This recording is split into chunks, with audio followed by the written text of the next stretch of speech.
आजकल तो बड़े विचित्र विचित्र तर्क देते हैं। एक आदमी ने कहा, बड़ी बढ़िया बात आपको सुनाऊं। वो क्या हुआ, किसी का विवाह हुआ, नववधु घर में आई, गांव की घटना है। तो बहू के ढंग से कोई घर का कामकाज नहीं करती, पढ़ी लिखी और बहुत अभिमानी स्वभाव की थी। बेचारी सास सोचे कि घर का काम नहीं होगा तो क्लेश होगा, तो बेटे को दुखी नहीं देखना, तो खुद ही काम करती वो सब। एक दिन बेटे को लगा कि ये बैठी रहती है, तो बेटे ने सोचा कि मैं मां के हाथ से झाड़ू लेकर झाड़ू लगाऊंगा, तो इसे शर्म लगेगी।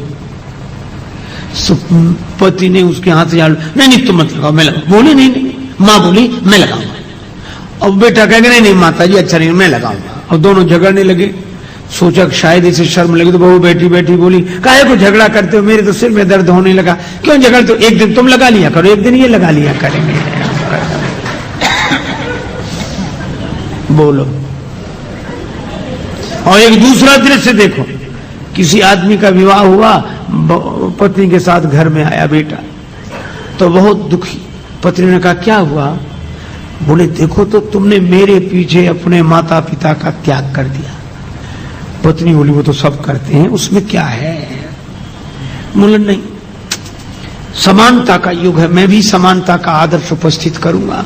कैसे? बोले हे देवी, तुमने मेरे पीछे अपने माता पिता का त्याग किया, तो हम तुम्हारे पीछे अपने माता पिता का त्याग करते हैं। हो गई समानता। अरे भाई, एक आदमी बोला माँ बाप दोनों बराबर, उसमें क्या है? अरे हमने कहा ये शब्द ही अंतर बताते हैं। जब हम लोग बोलते हैं मां तो मुंह खुल जाता है मां, और जब बोलते हैं बाप तो बंद हो जाता है। सीधी सी बात है, जिसके आगे बालक का मुंह खुल जाए वह मां है, और जैसे देखते ही बेटे का मुंह बंद हो जाए वो बाप है। लोग कहते चुप चुप, वो पिताजी आ रहे हैं, चुप बैठ जाता है, और मां से अपने मन की बात कह देता है। अब आध्यात्मिक अर्थ में भी लो, मां का नाम लेने से मुंह खुलता है। अरे हम लोग कुछ बोल पाते हैं, गीत गा पाते हैं, तो माता के कारण, भक्ति के कारण ही तो कुछ बोल पाते हैं। और जब परमात्मा का साक्षात्कार होता है तो चुप हो जाते हैं, क्योंकि वह वाणी का विषय नहीं है, वहां हम कुछ बोल ही नहीं पाते हैं, वहां वाणी की गति नहीं है। इसलिए मां की महिमा है, भक्ति की महिमा है। और सही बात यह है कि कोई भी हो, पर भगवान की भक्ति के बिना जीवन का आनंद नहीं है।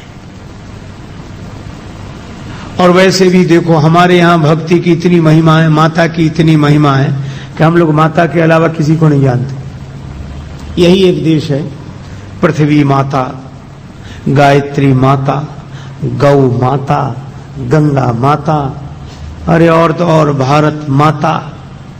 यहां भारत माता की जय बोली जाती है। दुनिया में और भी देश हैं। आपने कभी चीन माता की जय सुनी? चीन माता, जापान माता नहीं, भारत माता। हमने देश को भी मातृत्व की दृष्टि से देखा।